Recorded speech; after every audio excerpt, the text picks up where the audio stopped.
Assalamualaikum warahmatullahi wabarakatuh. Kami dari 10.1 ingin menampilkan drama tentang Rengas Dengklok. Tetapi sebelumnya, kami akan memperkenalkan diri dan peran kami masing-masing dulu ya. Ya. Azam Budi kalau ngomong saya ingat Pak sebagai Mahmud. sutradara.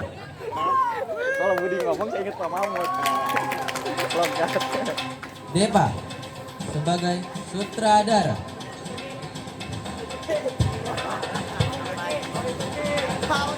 Aika sebagai Laksamana Maeda.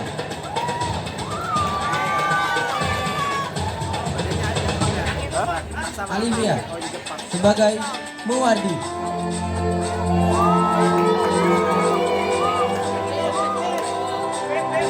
Fahmi sebagai Singgi.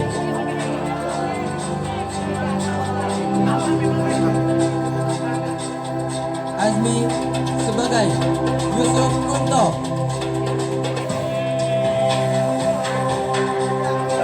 Mumtaz sebagai Wikana.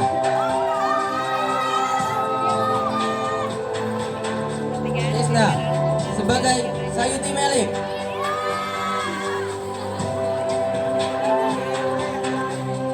Laila sebagai orang Jepang.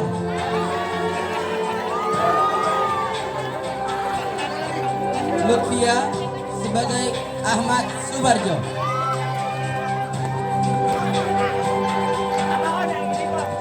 Maryam sebagai Khairul Saleh.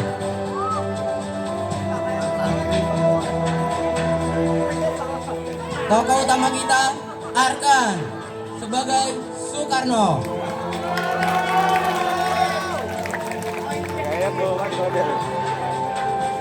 Nabil Firdaus sebagai Muhammad Hatta.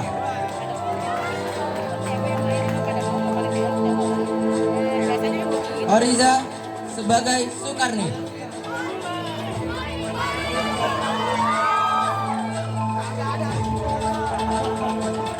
Raisya sebagai Fatmawati.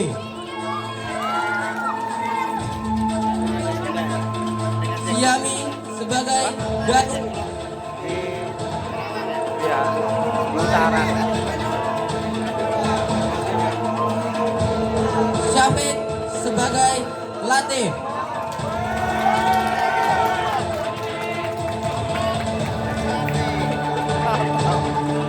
Syarifah sebagai Sultan Syahrir.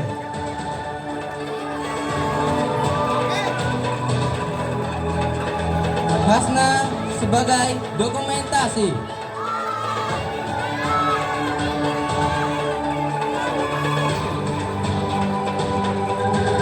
Husna sebagai dokumentasi.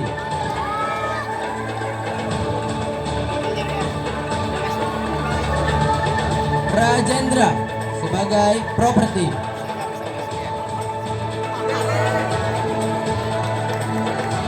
Dan tentunya terakhir saya sendiri Raffi sebagai narator.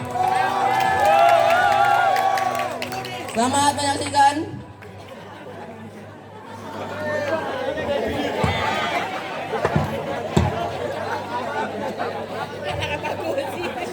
Pada tanggal 14 Agustus 1945, salah satu golongan muda Sultan Syahrir mendengar berita Jepang menyerah kepada sekutu dari radio luar negeri. Ia pun memberitahu kabar tersebut kepada golongan muda yang lain. Pada rapat golongan muda yang dilaksanakan di Jakarta pada tanggal 15 Agustus 1945 pukul 9 malam, mereka memutuskan untuk mendesak golongan tua untuk mempercepat proklamasi Indonesia. Namun gagal. Dikarenakan gagal, para pemuda lalu melaksanakan pertemuan di Jalan Cikini nomor 71. Mereka sepakat untuk menjemput Soekarno dan Hatta serta membawa mereka ke Rengas Dengklok. Suasana pada pukul 4 pagi. Yang memang disebutkan sama ibunya kan buat anak-anak.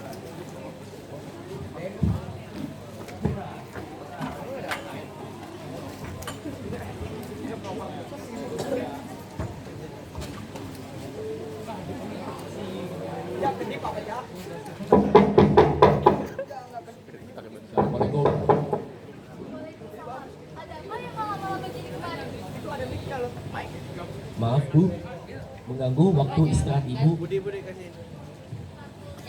Tapi kami ingin menyampaikan sesuatu dengan Bung Karno. Baik, saya panggilkan Bung Karnonya dulu. Kebetulan Bung Hatta juga sedang menginap di sini. Apa mau saya panggilkan juga? Boleh Bu? Kebetulan sekali. Baik.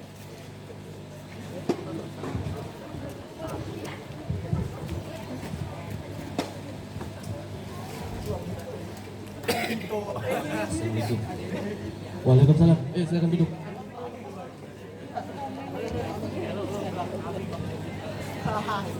Maksud kedatangan kami kemari adalah untuk membawa Bung Karno dan Bung Hatta pergi keluar kota. Kemana? Ke Karawang.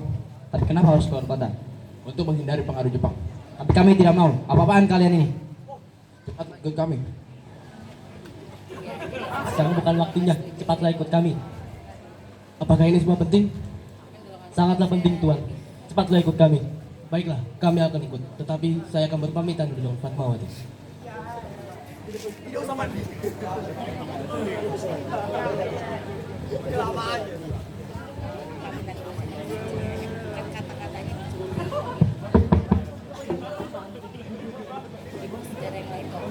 Setelah berpamitan dengan Fatmawati, ternyata Fatmawati memutuskan untuk ikut dengan Bung Karno dan Bung Hatta pergi ke Karawang.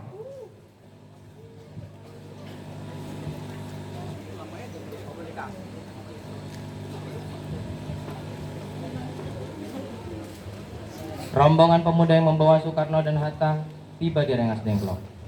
Ternyata Bung Hatta telah sampai terlebih dahulu sebelum Bung Karno. Setelah sampai, keduanya dibawa ke sebuah ruangan di dalam romo Ji Song. Di sana, Soekarno dan Hatta didesak untuk mengikuti usulan para pemuda. Bung Karno, tunggu apa lagi? Waktu sekarang inilah yang tepat bagi kita semua untuk memproklamasikan kemerdekaan Indonesia. Ya, sebaiknya Bung setuju dengan usul ini. Soekarno dan Hatta terus didesak oleh para pemuda agar segera menyetujui keinginan para pemuda. Namun Soekarno tetap bersikeras pada pendiriannya. Maaf, tapi saya tidak bisa. Jawaban itu membuat Singgi geram. Proklamasikan Indonesia secepatnya, atau tidak kubunuh kau. Apa kau mau seperti ini?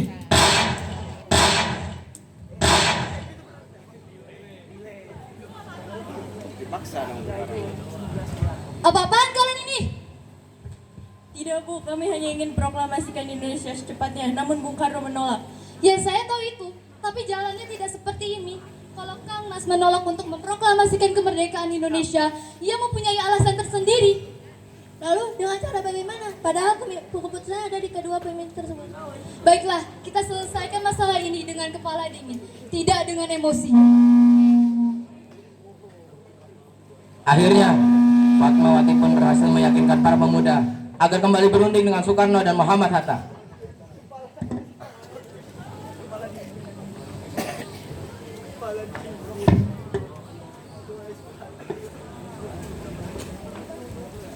Hilangnya Soekarno dan Muhammad Hatta secara misterius pada pagi itu menimbulkan kepanikan di kalangan para pemimpin di Jakarta. Peristiwa ini baru diketahui oleh Ahmad Subarjo pada pukul 8 pagi.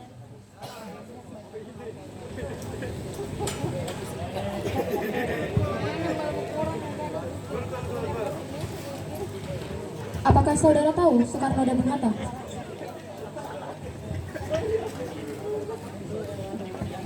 Maaf, saya tidak tahu Bu.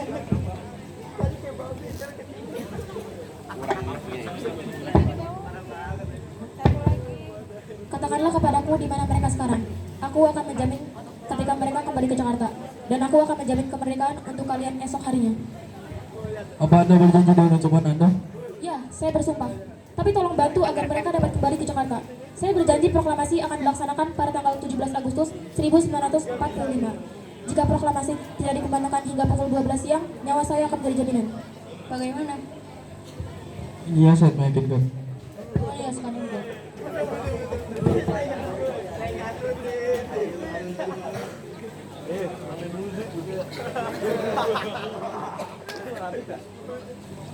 Mereka pun membawa Soekarno dan yang lain ke rumah Laksamana Maeda.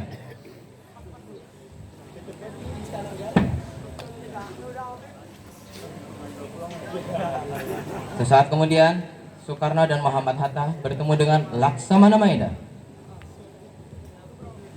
bawa ya.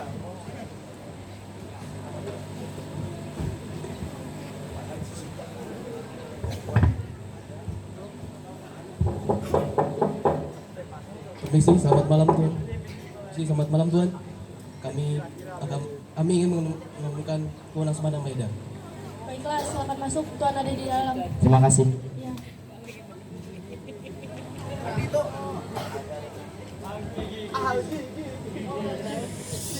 Selamat malam Tuan.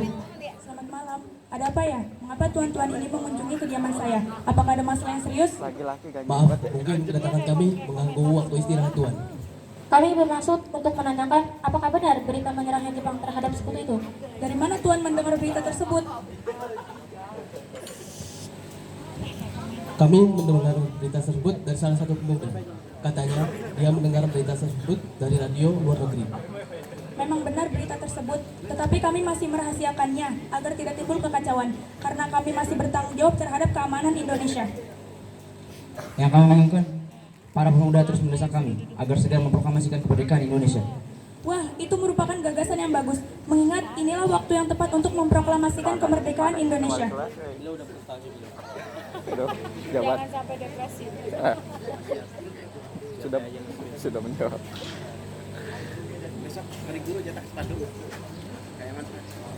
Mana tahu. Wah, itu merupakan gagasan yang bagus. Mengingat inilah waktu yang tepat untuk memproklamasikan kemerdekaan Indonesia. Berarti Tuan menyetujuinya? Iya, saya menyetujuinya. Begini, kalau Maeda mengizinkan, bolehkah kami menginap di rumah Anda? Boleh, memangnya untuk apa? Kami sudah sepakat. Apabila berita itu benar, kami akan segera memproklamasikan kemerdekaan Indonesia. Rencananya, kami akan memproklamasikan kemerdekaan Indonesia besok. Apakah Tuan keberatan? Tidak sama sekali. Lalu, persiapan apa yang akan disiapkan? Rencananya kami akan membuat naskah proklamasi Indonesia. Ya sudah, ayo sekarang kita buat naskahnya bersama di ruang makan. Kita tidak boleh membuang waktu percuma kan? Perumusan teks proklamasi dilakukan di ruang makan Maeda. Soekarni, Sayuti Melik menyaksikan Soekarno, Muhammad Hatta, dan Ahmad Subarjo membahas perumusan naskah proklamasi.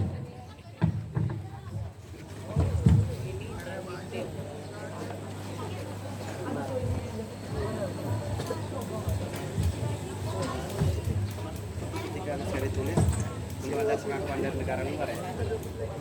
Sampai proklamasi kan belum ada. Sampai benar-benar proklamasi belum ada. Belum ada kan? Saya lupa dalam Mesir. Biarkan saya yang mencatat. Baiklah jika itu mau Bung. Setelah itu, mereka pun merumuskan naskah proklamasi. Dan setelah berbagai perbaikan, akhirnya naskah proklamasi siap diketik. Soekarno pun meminta Sayuti Melik untuk mengetik naskah proklamasi. Apakah Sayuti Melik bisa mengetik naskah ini dengan perubahan-perubahannya? Ya sudah, tolong ketik naskah ini dengan cepat. Sayuti Melik pun mengetik naskah proklamasi.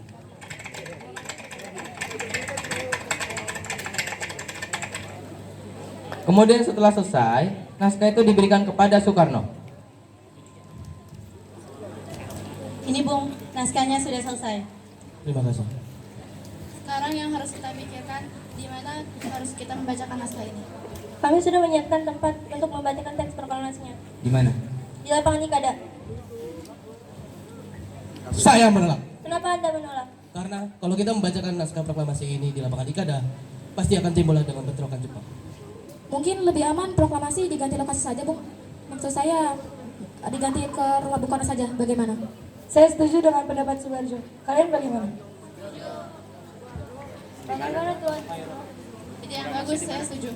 Pegang sana. Baik, hubungi semuanya, beritahu semuanya bahwa lokasi proklamasi kemerdekaan Indonesia dipindah ke depan rumah saya.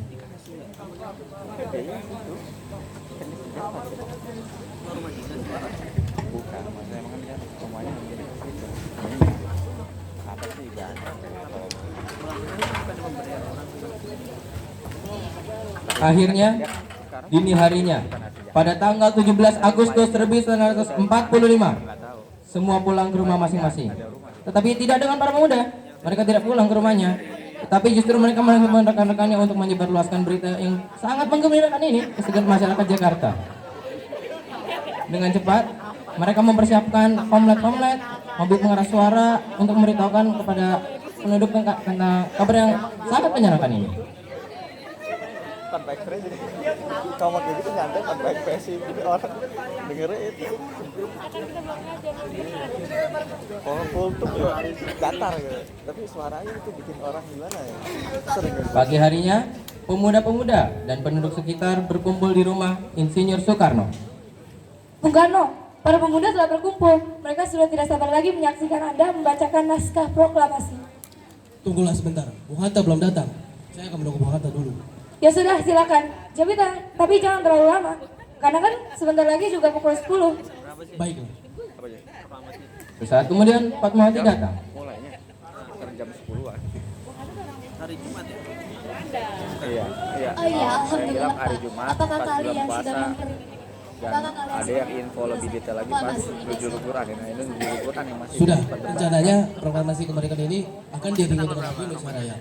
Nah itu belum tahu. Bukankah kita belum punya bendera? Tapi ada yang bilang Lantas pas lagi bagaimana? menuju liburan. Waduh, Bapak lupa Bu. Bagaimana kalau Ibu saja yang menjahitkannya? Tapi ibu tidak punya kain, Pak. Ada hanya kain putih dan merah. Apakah tidak apa-apa? Tidak apa-apa. Proklamasi. Buatlah saja bendera yang sederhana. Yang penting kita sudah berusaha untuk menjadikannya. Baiklah, Pak. Kemudian Fatmawati menjahit bendera tersebut dengan tangannya sendiri. Berarti kalau gini merah putih nggak terencanakan karena nggak ada kain. Bukan dari bendera Belanda yang disobek birunya. Itu 10 November. Tidak lama kemudian Muhammad Hatta datang tepat pada pukul 9.45 pagi. Mohon maaf saya terlambat. Tidak apa-apa. Persiapan saya juga belum selesai. Memang persiapan apa? Persiapan untuk pengibaran bendera. Tapi sebentar lagi juga sudah beres. Akhirnya segala persiapan proklamasi kemerdekaan Indonesia selesai. Bendera sudah dijahit. Begitu pula dengan yang lainnya. Kemudian Latif menjemput kedua tokoh nasionalis itu di kamar Soekarno.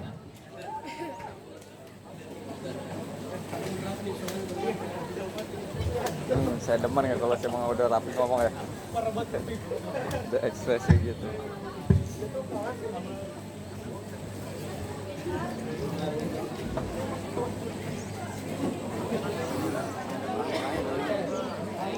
Nggak ada. Iya. Tadi kan sulit yang pas ini. Paling serius kayaknya agama tadi.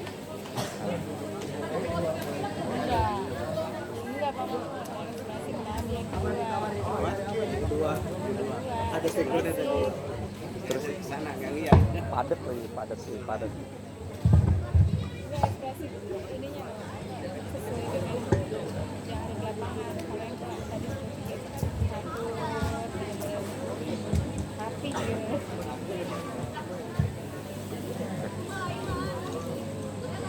Wah, Bung Karno. Bisakah proklamasi ini segera dimulai? Bisa. Mari kita menuju ke halaman depan.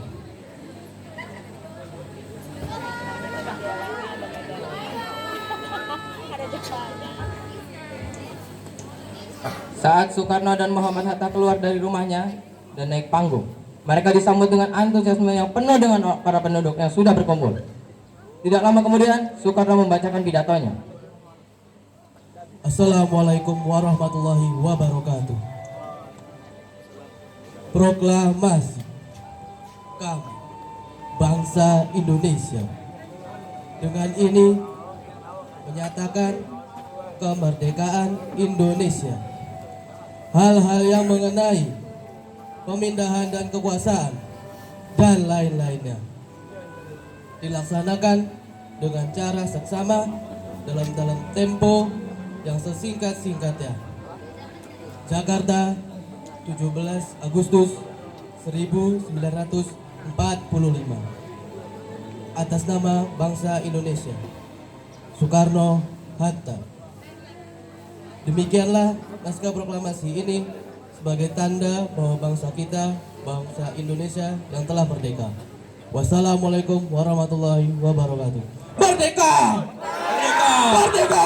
Merdeka! Merdeka! Merdeka!